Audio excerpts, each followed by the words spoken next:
د افغانستان د سرپرست حکومت د دفاع وزیر ملا یعقوب په یوه مهمه پوځي ناسته کې خپل ځواکونو ته څرګند امر کړی چې په شا تګ نشته او ټول قطاعت دې د ټاکل شوې ستراتیژۍ له مخې خپل پرمختګ ته دوام ورکړي او تر ټکه پورې ورسیږي.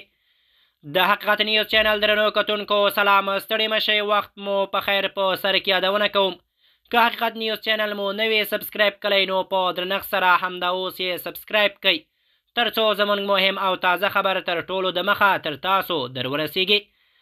د افغانستان د سرپرست حکومت د دفاع وزیر ملا یعقوب په یوه مهمه پوځي ناسته کې خپل ځواکونو ته څرګند امر کړی چې په شا تګ نشته او ټول قطاعت دې د ټاکل شوې ستراتیژۍ له مخې خپل پرمختګ ته دوام ورکړي او تر ټکه پورې ورسیږي.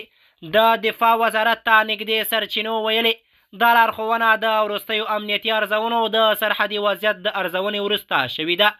په ناسته کې ټینګار شوی چې ځواکونه د بشپړ نظم، همغږۍ او احتیاطي تدابیرو په مراعاتولو سره مخ ته ولاړ شي.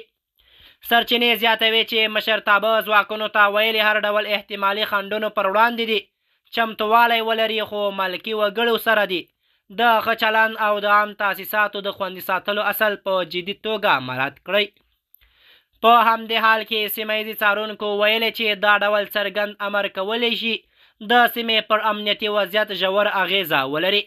د دوی په باور اټک د جغرافیایي موقعیت له امله ستراتیژیک اهمیت لري او هر ډول پوځي تحرک به د دواړو خواوو له لوري له نږدې وڅارل شي. تر اوسه د مقابل لوري رسمي خبرګون نه دی خپور شوی، خو امنیتي سرچینې وایي چې د احتمالي پرمختګونو په اړه بیړنۍ ناستې روانې دي. عام خلک د وضعیت په اړه اندېښنه څرګندوي، غوښتنه کوي چې د شخړو پر ځای د سیاسي حل لاره غوره شي. د حقیقت نیوز چینل درنو کتونکو زموږ د نن ورځې چمتو شوی خبر تر همدې ځای و. تر بیا مو په الله سپارم.